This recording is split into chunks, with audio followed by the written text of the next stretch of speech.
Lead Out Loud podcast, another Real Leadership edition. We are in a slightly different location today. We are here in the corporate headquarters of Headroom Advisors. Mm-hmm. And I am joined once again by Mariam, the Mistress Laes. There's a story there. We can't tell it on air. I'm sorry. Yeah. Mariam, what are we talking about today? This was your choice. It was. We're talking about one of my favorite TV shows, Parks and Recreation, Season 5, Episode 7. It's called Leslie versus April.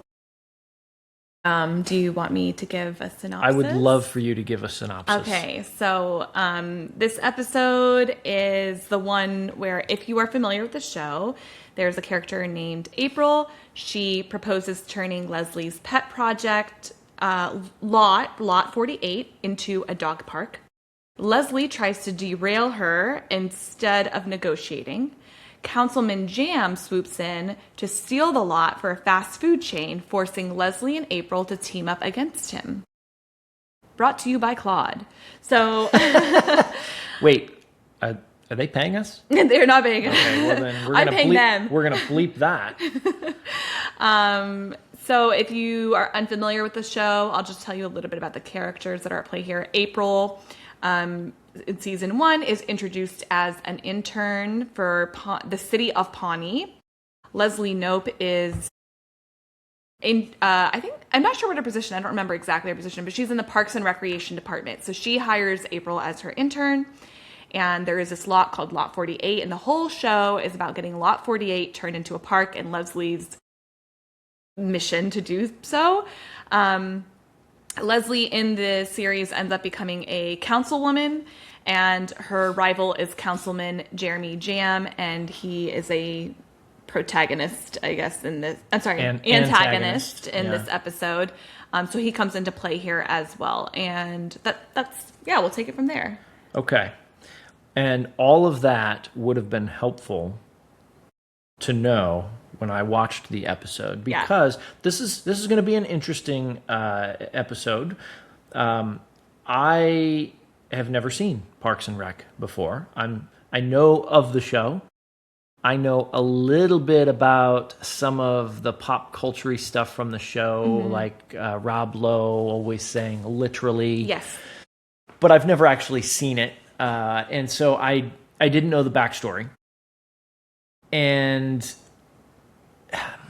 that might be one of the questions that we kind of circle around here. Like, do you how much of a backstory do you need to know in order to evaluate leadership attributes? Because I kept watching it, waiting for the leadership moment. Yeah, right. But they were not very overt. Because there's no context to the relationship. Exactly.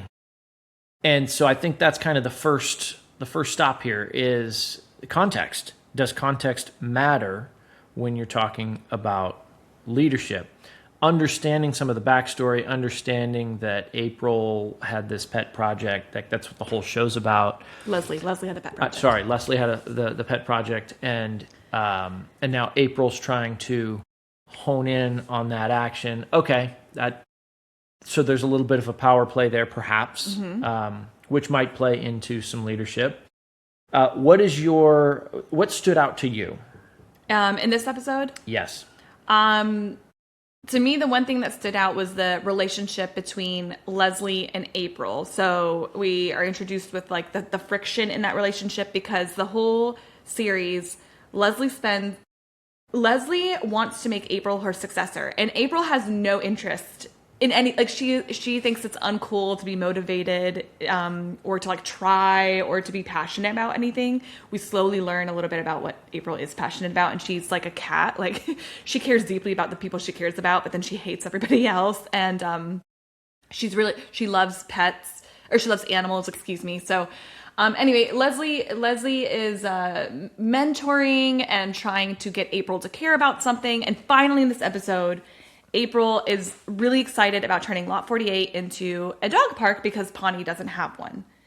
But Pawnee is the city that they are part of the Parks and Rec department. They're part of the city government of Pawnee. So basically, it's the thing I found interesting was seeing how Leslie now that she now that she's seeing April care, how does she handle that, right? Did she receive it as, oh, welcome, and I want you to take ownership, and I'm glad that you're passionate about this? Or is she feeling threatened? And in this episode, she's very threatened. Yes. Yes. And that is the backstory, because in a vacuum, just watching the episode, okay, you've got one person, hey, I've got this idea, let's go do this. And the other person's going, no, let's go.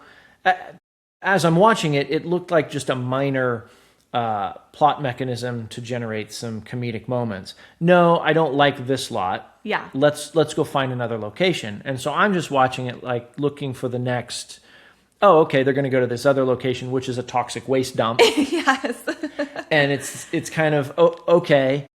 I wasn't reading, and maybe I should have been paying more attention. I wasn't reading into, because even without the context, you could read into that and go, well, wait a minute. She took her from what looked like it could work to a place that clearly would require some remediation. Yes. Why did she do that? Well, I guess we know why. I mean, I know why now. Yeah. She's protecting, that other location was her pet project, and she's protecting it. Which brings us back to, you teased the question, I'm not sure you asked it explicitly. So, what's up with, you've got a person who is mentoring another person. Right. The goal of such a relationship would normally be you want that person to be wildly successful. Right. And now... And even take over for you, right? So that you can move on to more. Yes. And I guess what I should have said, instead of wildly successful, it's kind of like your kids. You want your kids to be more successful than you are. Uh-huh. You want them to advance beyond. It's kind of like, you're building a tower. Okay. You want them to go a little bit higher. The mentor relationship, you should want that person to go a little bit farther than you do. But she doesn't do that. She's threatened. So the question is, or becomes, is she a mentor? Is she a good mentor? And then, well, wait a minute. Is she a mentor at all? Right. Or is she just some kind of a manipulator that is using other people to make her look good, to help her achieve what she's after? And this is where I don't know enough about the show. I don't know if I can answer that just from this episode. Yes, you can't answer that about Leslie. So this episode, it's funny because it makes Leslie... The reason I picked this episode is because the whole series, Leslie is like the biggest supporter, and she is so passionate about the things that she goes after and her goals. And she's like an Energizer bunny, and she's just always pushing others to basically like, let's go do this, let's go finish this, let's go do... And in this episode, for the first time ever, April is like, okay, yeah, let's go do it. And Leslie's like, oh, no, hold up, I don't want you to. And so it's like really interesting because it's completely different than what we normally see Leslie as, Leslie is a genuinely supportive person, and she does not take advantage of people. Quite the opposite, in fact. So it was interesting. Your takeaway from this was like, hey, she seems very self-serving in her actions. In this episode, Leslie does, the nice thing is in the city of Pawnee, in the Parks and Recreation Department, they become like a little family, of course, and they're very, very close friends. A lot of that is a result of how much Leslie cares about her friendships and the people around her. She creates this community, and they actually call her out on it. So her friend does say, Leslie, you're not being a good role model. That was the Rashida Jones character? Rashida Jones's character, yeah. Who is Ann Perkins. She plays Leslie's best friend. In the show, and it's actually Anne's backyard that is Lot 48. That's what started this whole storyline. But so anyway, they call her out on it, and they lock Leslie and April in a room and ask them to settle their differences. And they basically tell Leslie, like, hey, look, this is not fair to April, and you're not being a good role model. Okay, so let's talk about that, because again, somebody who's never seen the show before, I'm watching that. It did not feel authentic to me. And so I'm kind of weighing what I'm seeing. I'm trying to find the leadership angle, but I'm also aware that it's a comedy. Right. And so I'm, they're literally, that's all I know about the show. They are literally holding hands while Anne. Anne. Yeah. So April and Leslie are holding hands while Anne is kind of like she might have even been holding Like their a hands mediator. to their hands, Yeah. right? She's forcing them to. And they're going, tell her how much you appreciate her. And so they're kind of looking at each other like, I appreciate you. And not knowing that up until then they are BFFs. Yes. I'm like, but do you? Yeah. What's going on here? So, okay, so I think the leadership takeaway here, or the view that we can look at that, the lens we can look at that through, you can't force those things. Right. You can't force those things. It's like telling, the older sibling, hey, that wasn't nice. Go tell your younger sibling you're sorry. Okay, well, they're going to go do it, but are they doing it because they're really sorry, or are they doing it because they will get in trouble if they don't? And that's not a good leadership approach to compel through compliance. You're not looking for compliance. You want complicity, if I keep a C word. You want somebody to want to be sorry. Like, you know what? Yeah. Oh, yeah, we're friends. We're still friends. Yes, thank you. Right? I didn't get that from the scene. I don't think I was supposed to. I think it was supposed to come through forced. And so I'm looking at that going, okay, well, you can't. That was my takeaway. That was my leadership takeaway from that moment is you can't force these things. Yeah. It's not authentic. There's a lot of interesting things here that we've kind of already touched on, but context and does it matter? Yes, it matters. So when you're judging someone's leadership, you have to understand all the relationships at play, and you have to understand their motivations. I was going to say motivation. Right? Yes. Their motivations for why they are behaving the way that they're behaving. Are they incentivized to behave a certain way? Don't say incentivized. Are they incented? Are they incented? I am against incentivized. Is that not a real word? I think it is now because they decided to make it a real word. Oh, are they? Okay. Are they incented? It's kind of like you don't deplane. You disembark the airplane. No, I deplane. No. So context does matter, how you resolve. And motivation. Motivation. It's important to know what motivates people. Yeah, what's motivating somebody. Which, again, that was the piece of the puzzle I was missing. Right. Like, why did Leslie care so much? Why was she trying to steer April away from this thing that logically, rationally, you're like, well, yeah, it's just a lot. Why not turn it into a dog park? Aside from it being in the script and being a comedic mechanism to get us to this toxic waste dump where the dog was, I had a dog that looked just like that. And I had a doll that looked like just like that. And I think it was Anne was like, I'm having a post-traumatic stress moment right now. Yeah. So not understanding what motivated her to make that switch. I was going to phrase that as a question, and I'm trying to figure out the best way to do it. How do you tell? How do you tell what motivates someone, right? How would I have known just walking into that situation? And maybe the answer is, well, you can't. Maybe the answer is you have to be curious. Yes. Right? You have to be curious enough to go watch the whole season. No. Yes, you have to be curious. You have to ask questions. No, that's a valid metaphor.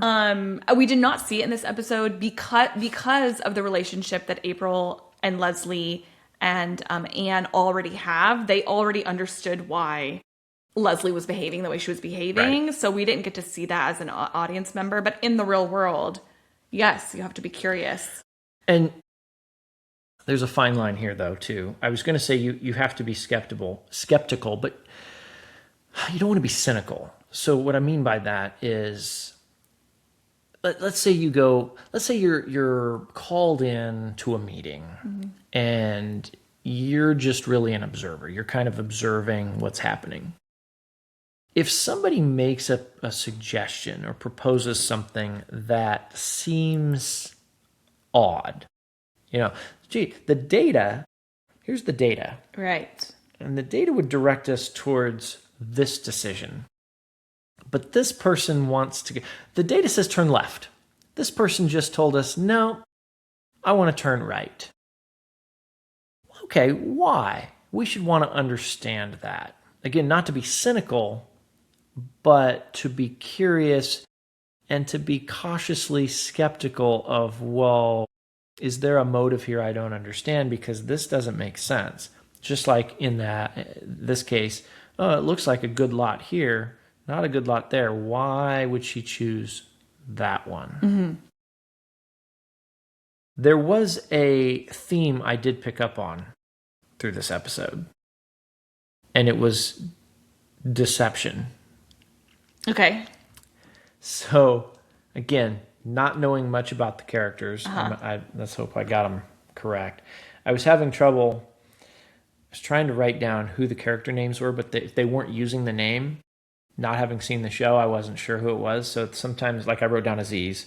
So I'm like, well, I know that's Aziz, but I don't know what his, I don't know what his character's name is. Plays like, oh, Tom. he's Tom. Okay, got Yeah. it. The other guy, was it... the Jam. Councilman, you just got jammed up. That was funny. That was really funny. That's his catchphrase. He says that a lot. I figured. Yeah.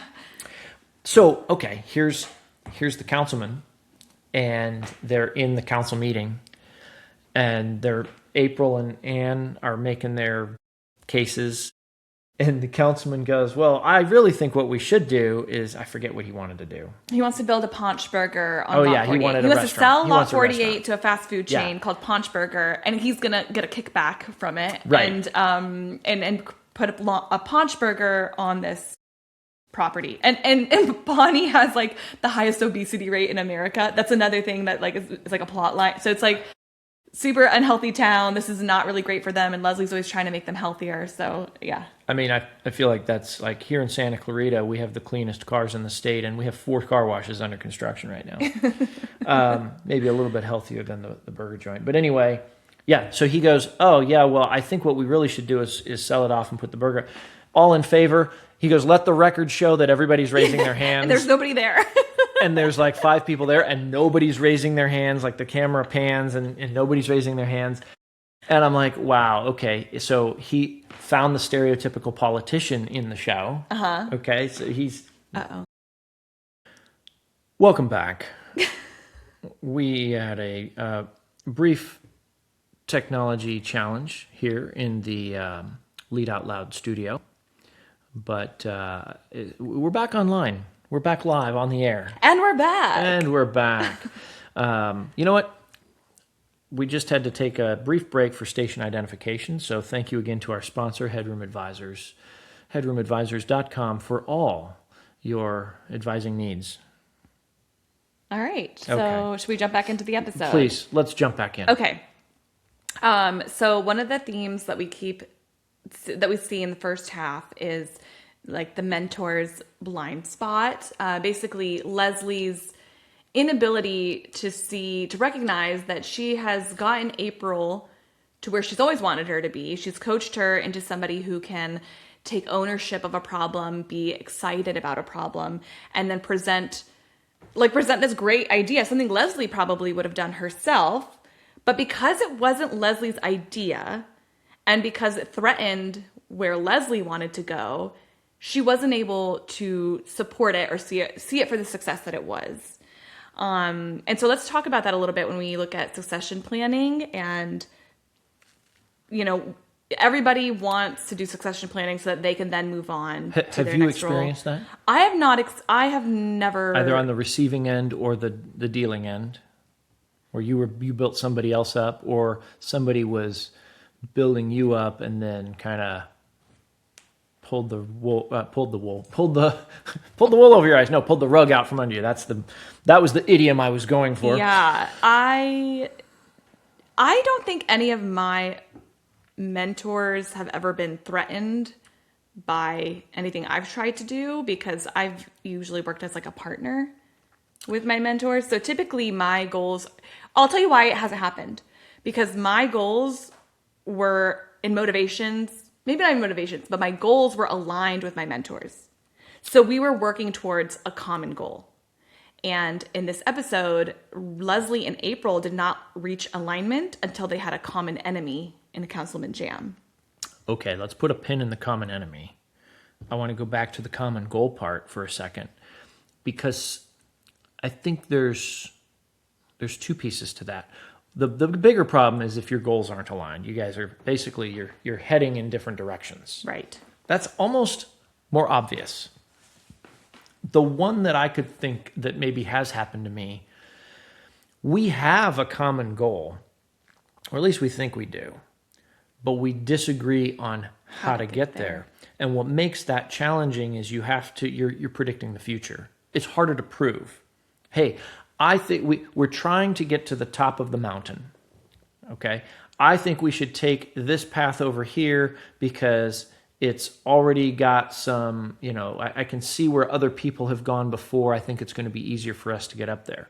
And the other person's going, nope, I think we should go straight up. I've got some rope. We'll throw it up there. It's going to be faster. Okay. Unless we've tried this before and we have the measurement that we could go and say, no, see, look, this is why it's not going to work. You're just kind of trying to make your case.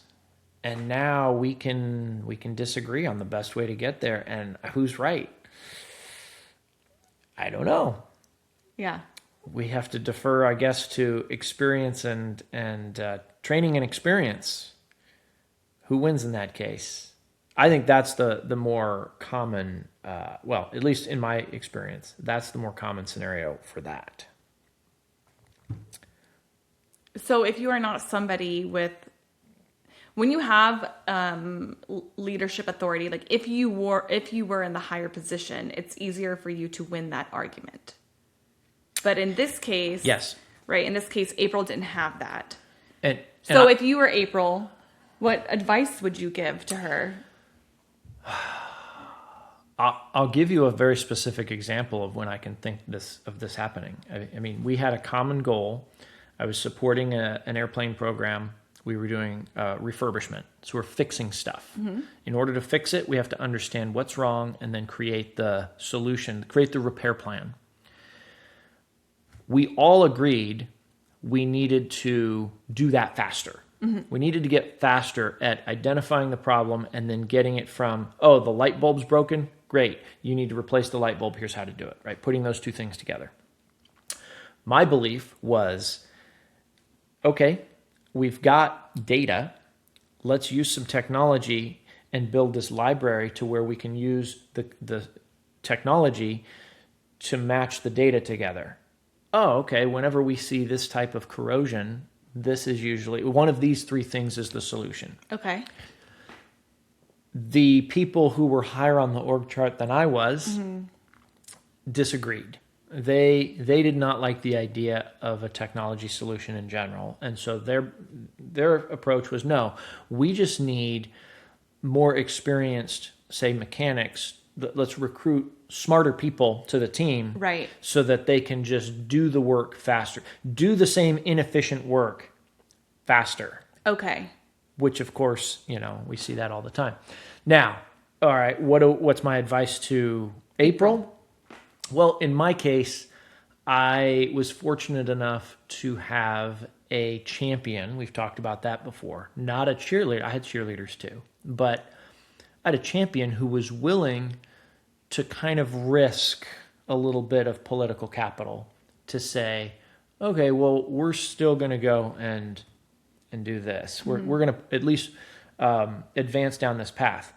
Your path, the path of yes. building them all. Okay. So we're kind of going in parallel paths, right? That's not sustainable. You can't continue to do that. But we had enough rope that we said, all right, we've got the funding. We're going to go and develop this. And now it's on me, though, to make sure that I'm collecting the data that I can turn around and go, look at how well we're doing. We're succeeding. Right. The next problem that you come up against, though, is the narcissistic personality that looks at your data and tells you that it's wrong. Oh, I don't believe it. You made it up. Or it's not telling you what you think it's telling you. In other words, they were not going to go along with it no matter what. They'd already made their minds up. That's a whole other podcast. It is a whole other podcast, except that it does come back a little bit to what you said a moment ago about, well, it wasn't their idea. Mm-hmm. So that's one of the reasons why they weren't on board. Again, what's the best advice for that? Well, you want to try to win people over. But man, when you've got people that are not willing to look at the facts because either they are narcissistic, or they've got some other blockage. And in this case, Leslie is like, nope. Right. She's got a different motivation. She's so emotionally tied Yes. to the outcome she wants and the way she wants to do it, which is build a park on this lot. She's not even willing to look at the data that April's presenting. Right. Because April did do all of the research, and she, to your point, she doesn't care. And she did pursue. So I would say, like, my advice to the person is, if you can, just do it your way, and then do what Sean said. And like, usually people will see that it's working. They'll go, "Oh my gosh, how did you do that so much faster?" Yes. And you can be like, "Oh, well, actually, I did it this way," which is the way you were trying to pitch, but for some reason nobody wanted to listen to you the first time around. So if you have that ability, just do it anyway. Do it quietly, and then prove that it works, and then you could sell it. Sometimes, I mean, at the lower level, that's what we did, and it worked. Right? Yes. So you've got the mechanics that you're relying on to go and collect this data. And we introduced technology there, and you had a bunch of people that said, "No, I don't want to do that. I don't think that's going to be faster." Well, we found the one person that was into it. Yeah. And he's like, "Yeah, no, okay, I'll try it." And sure enough, he's smoking everybody else. Right. And now everybody's going, "How is it going so fast?" "How do I get what he has?" Yeah, right? yeah. All of a sudden they realize, wait a minute, that's making his job easier. I want to make my job easier. Right. Cool. Reel him in, right? Yeah. Now, yeah, okay, I got a solution for you.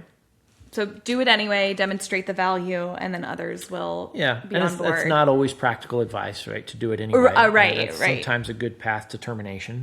Yeah. Or a performance plan. Well, I mean, April did kind of do it anyway because, Leslie kept trying to deter her or get her to select a different lot for the park. And April said, "No, I'm going to move forward." She presented it to the council. And that's where we're introduced with Councilman Jam. And he does his, he introduces his Paunchburger idea. And now we have a common enemy, which ends up aligning. Which we put a pin in. So let's go back to the pin. Yeah. April put her trust in Jam. So Jam pretended to be a champion of April's idea. Right. And so April went into the meeting thinking, I have Jam's vote. Yep. This is going to be great. So she has the floor. She's presenting her idea. And then Jam stabs her in the back and turns the whole situation around. And Now let me ask you this. Because you have the benefit of having watched the show. You've got the background. I don't think it would be fair for somebody to expect me to have seen that coming from Jam, because this is the first time I'm meeting him, right? And there's a little bit of a lesson there too, right? You want to be, I talked about it earlier, cautiously discerning, that's a great word. Should April, Ludgate, should April have seen that coming from Jam? Well, yes, and Leslie warned her about it. So April said, "Well, I don't need your vote," to Leslie. She said, "I already have Councilman Jam's." And Leslie said, "April, be careful with him. You can never trust Jam." And so because he has demonstrated that he's very self-serving, and he's always trying to stab people in the back. So why didn't April take that advice? Because the person she thought would champion her wasn't willing to do so. So the only way for her to have the floor and to get the vote was to partner with Jam. Or was she just as blinded by her motivations? Yeah. That somebody literally just gave her the answer and she says, "Nope, I'm going to ignore that. That's not going to happen." Yeah. Right? She's suspending her disbelief, I guess, or suspending her discernment. So, okay, let's dive into the enemy of my enemy is my friend. Yeah. We were talking a little bit about that earlier. And what I think is interesting about that is we just celebrated 250th birthday of America, of the United States. So happy birthday. And so we've been watching here in my house a lot of American Revolution stuff to just try to, be in the spirit. And there was a show on HBO back in 2008. It was a miniseries starring Paul Giamatti called John Adams. Mm-hmm. Really interesting. We just finished the second episode, which is titled Independence Day. We also just watched The Patriot the other day with Mel Okay. Gibson. I've never seen neither of these. Okay. Continue. So basically, it's all American Revolution Right. stories. John Adams, the part where we are at, is telling the story kind of leading up to Declaration of Independence. Okay. The Patriot is the American Revolution is on, and they're fighting. We're in the thick of it. We're in the thick of it. But in both of these stories, you have, and I mean, this is real, right? So I'm just putting it in the context of it's fresh because we've just watched these things. The French were our allies during the American Revolution. Why? Because the French hated the British. Yes. Yeah. And the Americans in the new colonies were pissed off at the British. Right. So from the beginning, like in John Adams, you really see the kind of the lead up to that. They're going, well, we want to separate, but how if we declare our independence, we're going to war. Right. We don't have any resources. And they're going, well, wait a minute. We got the French. Yeah. We can align with the French because the French don't like the British. So the enemy of my enemy is my friend. I mean, we've been seeing that for literally 250 hundreds of years. Because history didn't begin until America was founded. So. Obviously. Yeah. Yeah. No, you could go back even farther, Yeah. of course. But so yeah, it's interesting. She thought she had some alignment. You got to be careful with that. You got to be careful with those types of arrangements because the enemy of your enemy is your friend until they're not. Right. Until your goals no longer align. And we were just talking to somebody before we jumped on the podcast. We were talking to somebody about sales. Mm-hmm.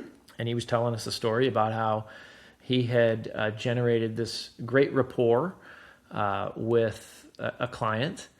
And everything was great until all of a sudden they, I guess, had gotten what they needed and They were out. ghosted him, right? Yeah. That was it. Okay. So their needs had aligned. And then when they stopped aligning, well, don't call me, I'll call you. Yeah. So what's the lesson there for leaders if your team is pulling in different directions? How do you if you think that they have the same goal but they're pulling in different directions, what's a good way to kind of recreate alignment so that there isn't tension, so that we're working together more cohesively together, I guess. Well, I'm a fan of clarity over agreement. We don't need to agree, but if we disagree, let's understand what we disagree on and why. Mm-hmm. Because a lot of conflict is actually people misunderstanding the answers to those two questions. We disagree. We're enemies. Okay, we're not friends. But wait, why are we not friends? You have a reason that you think, and I have a reason that I think. But then when we start talking about it and we start asking clarifying questions, a lot of times 99% of the things we're aligned on, right, or the goal we're aligned on, we agree we need to get to the top of the hill. Where we disagree is on how best to get there and the reasoning behind that. So that my advice is seek clarity over agreement, number one. And that's going to help you make sure, number two, that you're aligned on the goal. .com. All right. So I think that's kind of it. I mean, they do end up getting aligned. I like that one. Let's go to this one. So let's see. Leslie thought that her idea was better than April's. So she thought she was protecting the greater outcome of Lot 48. But actually we know that it was mostly an emotional decision and tied to her ego. So how do you tell the difference between protecting a good idea because it's a good idea versus protecting a good idea because it was your idea and protecting your ego? What do you think?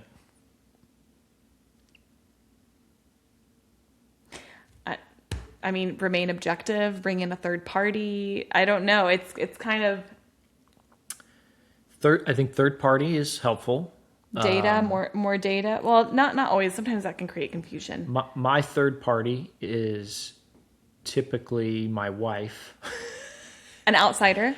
And, you know, one of the things that she'll sometimes say to me is, why do you care so much? Oh, yeah. Right? You know, you're, in this case. Again, the motivation. Why? Why exactly, do you care so much? Yeah. Exactly. So, I keep getting them confused. Yeah, April is the one who wants the dog park. wanted the dog park. Anne is the one who's the best friend of Leslie, and Leslie. Sorry, Leslie. Leslie's the one I was thinking of. Amy Poehler. Yeah. So Leslie's against using that lot. Okay, is that because it's not the best lot For the dog park? For the dog park. Right. Or is it because of her ego? She believes that there's a different, you know, it's a slight variation here, but yeah. So she was upset that they were going to use that. Mm-hmm. Why is she upset?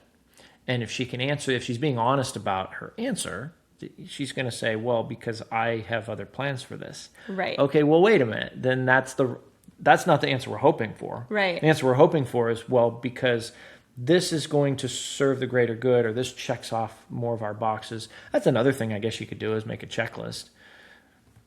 Let's objectively measure these two paths, because that's typically what we're, you know, if you're, how do you tell the difference between protecting a good idea and protecting your ego? That was the question that we had. Well, every idea has at least two paths. There's this idea, and then there's whatever we have today, the do nothing. Yeah. All right, so even if there's no other options, you've at least got those two. Cool, let's compare them. Yeah. Well, if we do nothing, we won't have a dog park.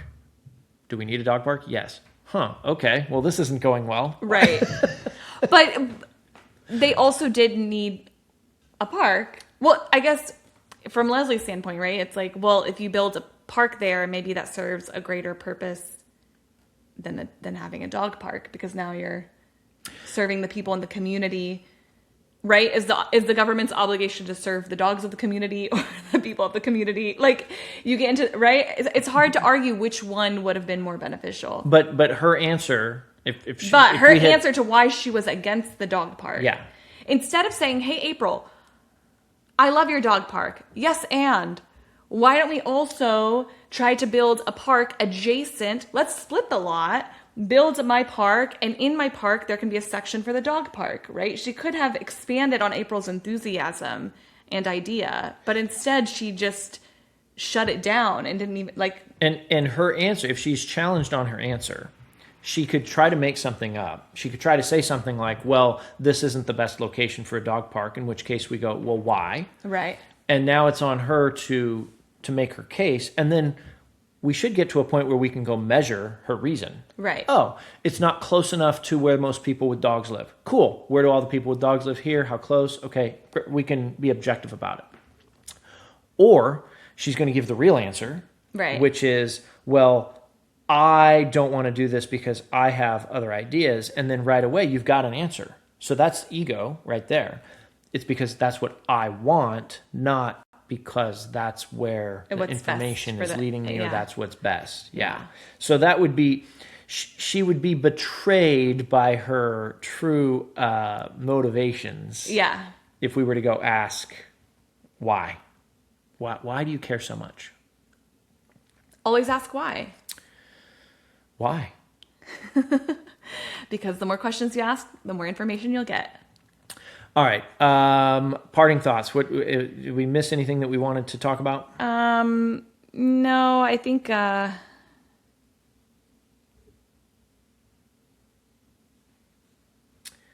outsized. And I mean, I don't know if we kind of already touched on the formal versus informal leadership. What is the hierarchy here? So Leslie. Is Leslie, you said she's the mentor to... Yeah. And so April started as an intern, and then she gets hired into the Parks and Rec department. I don't know her exact... Sorry, we had a hailstorm here. April It was very brief. Ludgate. So she's not a direct report. She reports to Ron, I believe. Got it. So Leslie and April are... She's hired as Ron's assistant. And then she later becomes the deputy director of animal control. So they take a lot of liberties and like kind of moving people around into positions just to fit the characters. And then Leslie, she's a councilwoman, but she's still involved with the Parks Department. So let me see what her... So it's not a clear... There's not a clear hierarchical Leslie relationship would there. outrank April. Got it. Leslie would outrank April. She's a deputy director. But Jam is just a councilman. Up. Yeah. So, well, he's a councilman, and you said Leslie is also... She's a councilwoman. Yeah. So, at the time. Yeah. So Leslie and Jam are equal. equals. But Jam was more cunning until the end, of course, when they brought all the dogs and the kids to Jam's house and said, well, you wouldn't let us have a park, so... Right. And they decided to instead lock up the property and no one's allowed to build on it or do anything on it for a while, which then doesn't solve April's... No. That just made him feel better. Yeah. At least they won't have a paunch burger. I thought it was funny that he agreed, okay, fine, give me 90 days. And I'm like, wait. In 90 days, he's going to double cross him again. Yes, and he does. Of course he does. You have to keep watching. Yeah. And I will. Look, everyone, I know you're concerned. I haven't seen Parks and Rec. It's on my list. Lives under a rock. It's on my list of shows to watch. I do request that the next episodic episode of the Real Leadership edition of the Lead Out Loud podcast is something I've seen. Okay. Maybe La Oficina. Yeah, The Office. We could do the English version. I've not seen the English version. No, I mean not the Spanish version. I thought you meant like the. No, version. I don't want to watch the. I tried. I guess I should have said I that. couldn't. Yeah. I couldn't get into it. But The Office has a lot of really good episodes we can dive into. I think we'll do an episode of The Office next. So stay tuned for the next episode of the Lead Out Loud podcast, Real Leadership Edition. Mariam, as always, Pleasure. Thanks for being here. And you know what? Maybe we'll have you back. Maybe we'll have you back here to the headquarters. This is the first time we've recorded in person. So if you're not watching us, just know that Mariam, this lover of stripper Laes, is sitting right next to me. And I have a full face of makeup on, so please come watch. And she's fully clothed, just to be clear. All right. We'll see everybody next time.